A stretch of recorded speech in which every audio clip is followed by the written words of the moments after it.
सारे बांग्लादेश के लोग हैं और मैंने रेखा गुप्ता जी को, ये सारे बांग्लादेश के लड़के हैं, ये सारे बांग्लादेश, अरे तू तेरे कान पे मारूंगा खींच के, ये सारे बांग्लादेश के और इनको सबको यहाँ से सबका आईडी चेक करके इन सबको यहाँ से हटवाऊंगा मैं, अब सबको हटाऊंगा, ये सारे बांग्लादेश के लड़के हैं। ये चाहते सिर्फ हम ही कमाए, हम लोग गरीब थे, सोचते गरीब ही रहे, ऊपर ना उठ पाए, क्योंकि हम लोग भाई उनकी दुकान पे काम करते थे, अब रेडी पेड़ी लगा के हम लोग कमा खा रहे हैं, तो अब उनको दिक्कत होने लगी क्योंकि हम लोग उनकी दुकान खाली कर दी। मीडिया के सामने पूरे वायरल हो रहा है कि यहाँ के लोग ये बांग्लादेशी हैं, रोहिंग्या हैं, इनको खेत दिया जाएगा, मार दिया जाएगा और सारे प्रदेश के लोग यहाँ आ सकते हैं, तो आप कैसे कह सकते हो किसी को बगैर जाने? कोर्ट ने अप्रूवल दिया हुआ है, एनडीएमसी ने अप्रूवल दिया हुआ है, वो ये चाहते हैं कि और ठिये ना लगे, बस पेट हमारा ही भरे और किसी का पेट ना भरे, इसीलिए रोहिंग्या बांग्लादेशी बता। हाँ, पहले उनके पास काम करा करते थे, तब हम रोहिंग्या बांग्लादेशी नहीं थे, हम उनसे हटके अगर पटरी पे काम कर रहे हैं तो हम रोहिंग्या बांग्लादेशी हो गए।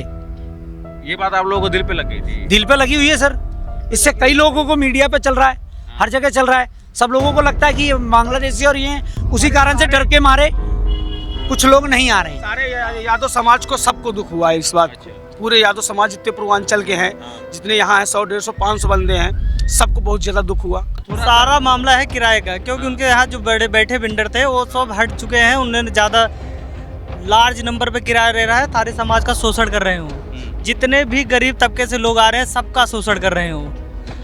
बताइए किस क्राइटेरिया के तहत वो 7-7, 8-8 लाख रुपए किराया ले रहे हैं, किस क्राइटेरिया के तहत? कोई सरकार एक साइड का किराया ले रहे हैं, सरकार अगर उन पे जांच लाए, उनके पास सबसे ज़्यादा ब्लैक मनी है। जब माँ बाप बहन भाई कोई मर जाता है उनके पुराने कपड़े लेकर आते हैं और फिर वो ये लाग यहाँ पर बेचते हैं, सब पुराने कपड़े मरे हुए आदमी के हैं। जिससे उन्होंने बोला है मरे हुए का माल बेचते हैं, हम लोग मरे हुए का माल नहीं बेचते हैं, ठीक है, हम लोग जो है फ्रेश का माल बेचते हैं, सारा वीडियो बायोडाटा हमारे पास है, ठीक है, और जिससे हमारी दुकानदारी कम हुई है और जो है सेलिंग कम हो गई है सर। उनके बयान के बाद से ये चीज़ हमारे उनके बयान के बाद मीडिया पे एकदम सोशल मीडिया पे हाईलाइट हो गया है मामला, जो है इससे कस्टमर आते हैं तो सोचेंगे मरा हुए का माल है, वो लेंगे ही नहीं। लोग थप्पड़ मार रहे हैं ऑन कैमरा, जिस व्यक्ति को थप्पड़ मारने की बात कर रहे हैं और इसको व्यक्ति को रोहिंग्या और बांग्लादेशी करार दे रहे हैं। मैं योगी जी से निवेदन करता हूँ जल्दी से जल्दी इस सरकार से बात करके, दिल्ली सरकार से, और हम उचित कार्रवाई की जाए। वंदे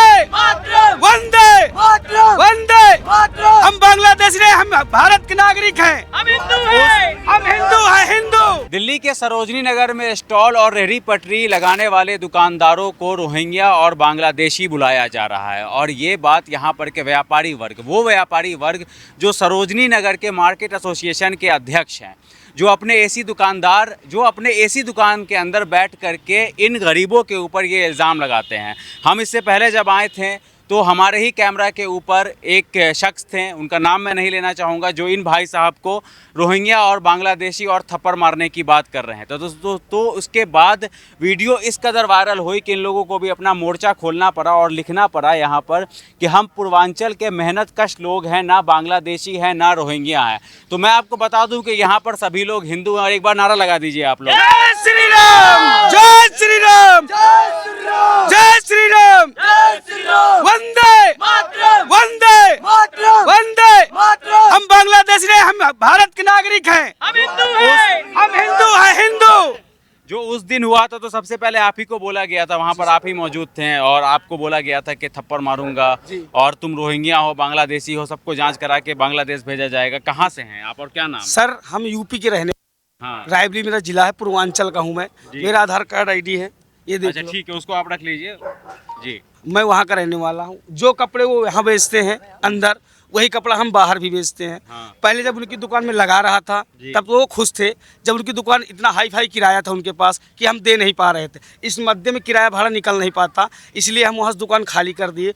तो वो लोग वहाँ से आके यहाँ बोलते मरे मुर्दों का कपड़ा बेचते हो, तो मैंने उस बात पे ऑब्जेक्शन लिया कि जो आप बेच रहे हो वही हम भी बेच रहे हैं। उनके पास उनके लड़के सब विदेशों में रहते हैं, यहाँ कोई नहीं रहता उनका, सिर्फ किराया लेते हैं और चले जाते हैं। हम लोग कोई दुकान खुद क्यों नहीं चला रहे हैं, उनको क्या पता मरे मुर्दों का था क्या आता क्या नहीं आता, क्योंकि वो यहाँ वो तो बेच नहीं रहे हैं, बेच तो हम किराए पर, सारी दुकान तो किराए पर उठा रखे हैं। इस बात को जब मैंने जैसे तो मुझे वो बांग्लादेशी बोले और रोहिंग्या बोले हैं। और आप यूपी के रहने वाले हैं? हम यूपी के पूर्वांचल जिला का रहने वाले। बोला गया, एक चिढ़ के वजह से बोला गया ताकि आप लोग यहाँ पर से चले जाएं? जी, आप क्योंकि लोगों को भगाया ही जा रहा है जी, ना? क्योंकि भगाया ही जा रहा है, क्योंकि हम लोग वहाँ पर रहते थे, उनको किराया दे देते। आज उनको किराया में नहीं निकल पा रहा, हमारी दुकान खाली कर दिया। इस बात चिढ़ से वो हम लोग को रोहिंग्या और बांग्लादेशी बोल रहे हैं। इससे पहले वो लोग भी प्रोटेस्ट कर रहे थे, वो लोग कह रहे थे कि यहाँ पर 543 या 550 दुकान जो एनडीएमसी दे रही है उसको ना दिया जाए, उसको लेकर के वो लोग प्रोटेस्ट कर रहे थे वहाँ पर। जी, वो 543 नहीं है, 507 है 500 जी। हमें नहीं चाह रहे कि ना वो भी आए, वो भी अपना लगे काम, वो भी कमाए, हम भी कमाए। ये चाहते सिर्फ हम ही कमाए। हम लोग गरीब थे, सोचते गरीब ही रहे, ऊपर ना उठ पाए, क्योंकि हम लोग भाई उनकी दुकान पे काम करते थे। अब रेडी पड़ी लगा के हम लोग कमा खा रहे हैं, तो अब उनको दिक्कत होने लगी, क्योंकि हम लोग उनकी दुकान खाली कर दिए। खाली कर दी। तो सबसे बड़ा जो आहत आप लोग को वहाँ पर पहुँचा था वो यही पहुँचा था कि आप लोग को वहाँ पर रोहिंग्या और बांग्लादेशी और बुलाया। मारने की धमकी दी गई, मारने की भी धमकी दी। मारने की धमकी दी ये गई। जो व्यापारी एसोसिएशन है उसकी जी तरफ से जी, क्या कहा जा रहा है? उन्होंने मुझे बोला, मतलब मैंने उनसे बोला कि मैं बांग्लादेशी नहीं हूँ, मैं यूपी का रहने वाला हूँ। तो मुझे उन्होंने दबाव दिया और मारने की धमकी दी कि हाथों से कंटाप मार देंगे। अच्छा जी जी, चलिए। तो यहाँ पर आप देख सकते हैं कि व्यापारी वर्ग जो है, और ये वो बड़े बड़े जो लोग हैं वो नहीं है, ये मामूली से रोज़ कमाते हैं और रोज़ खाने वाले लोग हैं। आपका क्या नाम हुआ? मेरा नाम सुधाकर यादव है। तो आप सब यहाँ पर हिंदू ही हैं, संदेश दे रहे हैं कि हम लोग बांग्लादेशी नहीं हैं। हम लोग बांग्लादेशी नहीं, हम लोग हिंदू हैं। कहाँ के रहने वाले हैं? हाँ, यूपी तो जौनपुर। ये इल्ज़ाम क्यों लगने लगा आप लोगों के ऊपर? अब सर हम लोग को क्या पता वो लोग मालिक हैं, क्या इल्जाम लगा रहे हैं भाई। बोलने के लिए वो लोग भाई मतलब कुछ भी बोल सकते हैं। किराया खाने के लिए सारी हाँ? सारा ये काम मामला किराए का है। क्या पूरा थोड़ा सारा मामला है किराए का, क्योंकि उनके यहाँ जो बड़े बैठे बिल्डर थे वो सब हट चुके हैं। उन्होंने ज़्यादा लार्ज नंबर पे किराया ले रहा है, सारे समाज का शोषण कर रहे हैं वो। जितने भी गरीब तबके से लोग आ रहे हैं सबका शोषण कर रहे हैं वो। बताइए किस क्राइटेरिया के तहत वो 7-7, 8-8 लाख रुपए किराया ले रहे हैं? किस क्राइटेरिया के तहत? कोई सरकार एक साइड का किराया ले रहे हैं। सरकार अगर उन पे जांच लाए, उनके पास सबसे ज़्यादा ब्लैक मनी है। देश को खोखला कर रहे हैं, देश के अंदर को खोखला कर रहे हैं। मैं उस प्रांत से आता हूँ जहाँ के रहने वाले मुख्यमंत्री योगी जी हैं, और मैं उनसे भी निवेदन करता हूँ, अगर हम लोग की बात पहुँचती है, यहाँ के जो बिल्डर हैं जो भगाए गए हैं, जो बैठे हैं यहाँ पे दुकानदार हैं, वो पाकिस्तान से भगाए गए थे 1975 के समय में। हाँ, नहीं 1947। हाँ, 1947 के समय में वो भगाए गए लोग हैं। वो हम लोग को मुस्लिम करार दे रहे हैं, बांग्लादेशी करार दे रहे हैं। मैं योगी जी से भी निवेदन करना चाहता हूँ कि मैं रोज़गार के लिए दिल्ली जैसे शहर में आया, यहाँ भी बीजेपी की सरकार है, हम प्योर हिंदू हैं, इसमें कोई कहने की बात नहीं है। अगर हम लोग की आवाज़ पहुँचती है, उन पे ज़्यादा जल्दी से जल्दी यहाँ के रहने वाले मुख्यमंत्री से बात करें और हम लोग के मतलब सुरक्षा प्रदान की जाए। आप लोग असुरक्षित महसूस कर रहे हैं? असुरक्षित महसूस कर रहे हैं। वो लोग थप्पड़ मार रहे हैं ऑन कैमरा, जिस व्यक्ति को थप्पड़ मारने की बात कर रहे हैं, और इसको व्यक्ति को रोहिंग्या और बांग्लादेशी करार दे रहे हैं। मैं योगी जी से निवेदन करता हूं जल्दी से जल्दी इस सरकार से बात करके, दिल्ली सरकार से, और हम उचित कार्रवाई की जाए। तो उस दौरान ये भी कहा गया था कि इनके जो कपड़े होते हैं वो मरे हुए लोगों के उठा करके ये लोग बेचा करते हैं, जो जिसको आप ये कह सकते हैं रिफर्बिश्ड, आप उसको कह सकते हैं। तो यहाँ पर इन्होंने ये भी लिखा हुआ है कि हमारा कपड़ा फ्रेश है, यानी कि ये संदेश देना चाह रहे हैं कि एक तो हम बांग्लादेशी नहीं हैं, हम हिंदुस्तानी हैं, दूसरा हमारा कपड़ा फ्रेश है और रिफर्बिश्ड नहीं है, मरे हुए लोगों का नहीं है। आपका नाम क्या हुआ? मेरा नाम दीपक सिंह है सर। तो आप क्या संदेश देना चाह रहे हैं जो मीडिया- व्यापारी वर्ग है और सरकार को? मैं यही कहना चाहता हूँ सर कि मेरा कपड़ा फ्रेश है।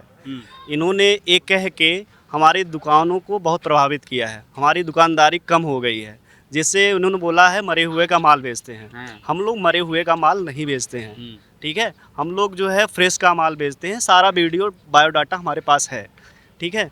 और जिससे हमारी दुकानदारी कम हुई है और जो है सेलिंग कम हो गई है सर। उनके बयान के बाद से ये चीज़ हमारे उनके बयान के बाद क्योंकि मीडिया पे एकदम सोशल मीडिया पे हाईलाइट हो गया है ये मामला जो है। इससे कस्टमर आते हैं तो सोचेंगे मरा हुए का माल है, वो लेंगे ही नहीं। हमारी दुकानदारी 100% कम होगी, ये प्रभाव हुआ है। जब उन्होंने आपको रोहिंग्या और बांग्लादेशी बुलाया तो उसके बाद पुलिस की तरफ से भी कोई आया, कुछ जांच पड़ताल करने के लिए भी कोई आया था क्या? पुलिस की तरफ से जांच पड़ताल करने के लिए बिल्कुल सर, हम पुलिस के पास अपना एप्लीकेशन लिख के दिए हैं। अच्छा, मतलब आप लोगों ने शिकायत किया है उन व्यापारी वर्ग के खिलाफ? एप्लीकेशन के लिए पुलिस उस पर कार्रवाई भी कर रही है, उनको जो है मतलब उनके ऊपर कार्रवाई कर रही है, धीरे धीरे उनके बाद कार्रवाई होगी। एनडीएमसी दिल्ली पुलिस उन पर एक्शन भी ले रही है।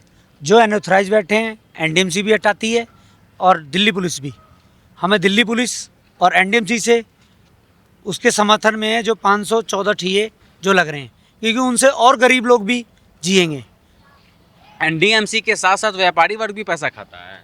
नहीं सर, व्यापारी वर्ग तो कोई पैसा वैसा नहीं वो खाता। लोग थे जो लोग अपनी दुकान के सामने आप लोगों को दुकान देते हैं अंदर में, तो वो तो एनडीएमसी देती है ना वो जगह। नहीं सर, वो- एनडीएमसी रिलीफ और कोर्ट अलग जो होता है वो अलग देती हैं। जो रिलीफ वाले ठीए जो ये लिखे हुए हैं, आप इधर ध्यान से देखिए, हाँ। 514 हैं जो एनडीएमसी रिलीफ देती है बिठाने के लिए, वो उनको हटाने की मांग कर रहे हैं। अच्छा, मार्केट की एसोसिएशन। मार्केट की एसोसिएशन चाह रही है कि सारा पैसा मेरे पास आए, हाँ है ना, हाँ, एनडीएमसी को ना जाए।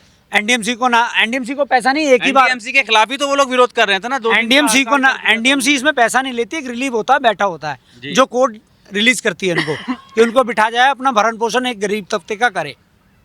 एनडीएमसी और दिल्ली पुलिस ये चाहती है।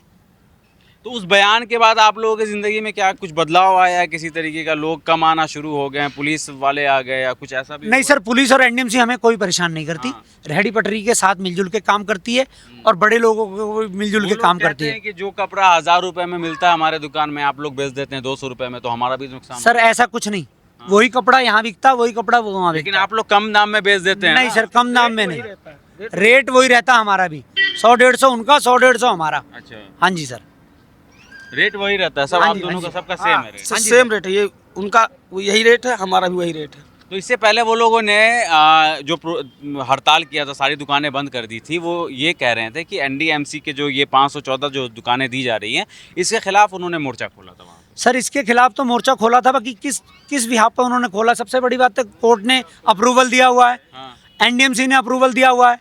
वो ये चाहते हैं कि और ठीए ना लगे, बस पेट हमारा ही भरे और किसी का पेट ना भरे। इसीलिए रोहिंग्या बांग्लादेशी बता रहे हाँ, पहले उनके पास काम करा करते थे, हाँ। तब हम रोहिंग्या बांग्लादेशी नहीं थे। हम उनसे हटके अगर पटरी पे काम कर रहे हैं तो हम रोहिंग्या बांग्लादेशी हो गए।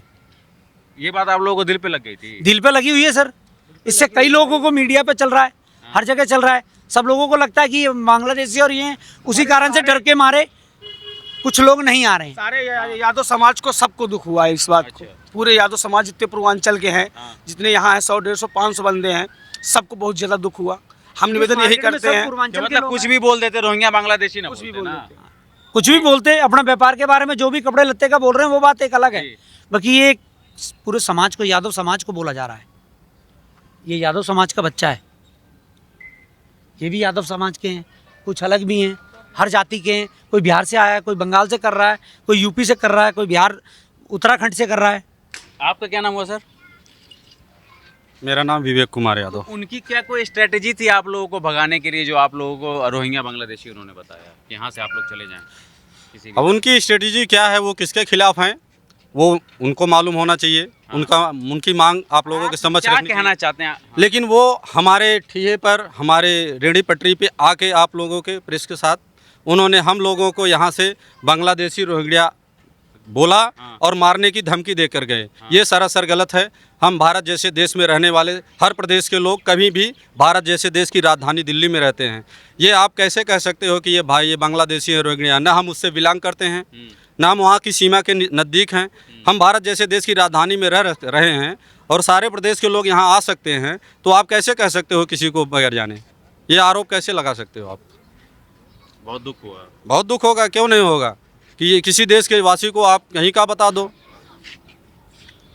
मतलब आप हैं हिंदुस्तानी, आपको बता दिया बांग्लादेश? क्यों नहीं बता दिया? आपके सामने बताया गया, मीडिया के सामने पूरे वायरल हो रहा है कि यहाँ के लोग ये बांग्लादेशी हैं, रोहिंग्या हैं, इनको खेत दिया जाएगा, मार दिया जाएगा।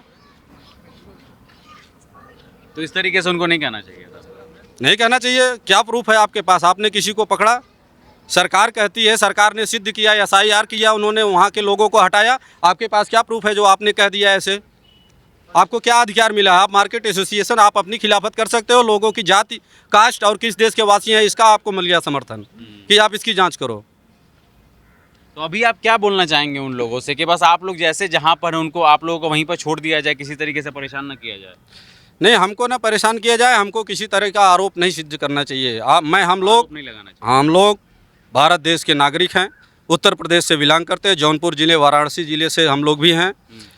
माननीय प्रधानमंत्री मोदी जी के संसदीय क्षेत्र से हैं हम लोग, और यहाँ दिल्ली में रहते हैं, रेहड़ी पटरी लगाते हैं, रोज़मर्रा की हम लोगों का काम है, हम लोग अपने रहते हैं। इस तरह के आरोप हमारे ऊपर बेबुनियादी हैं, इस पर कठोरतम कार्रवाई होनी चाहिए। मीडिया के सामने वो आए थे, जिस तरह हमको बांग्लादेशी बोले थे उसी तरह मीडिया के सामने वो आए, हमसे माफ़ी मांग ले, हम माफ़ कर देंगे।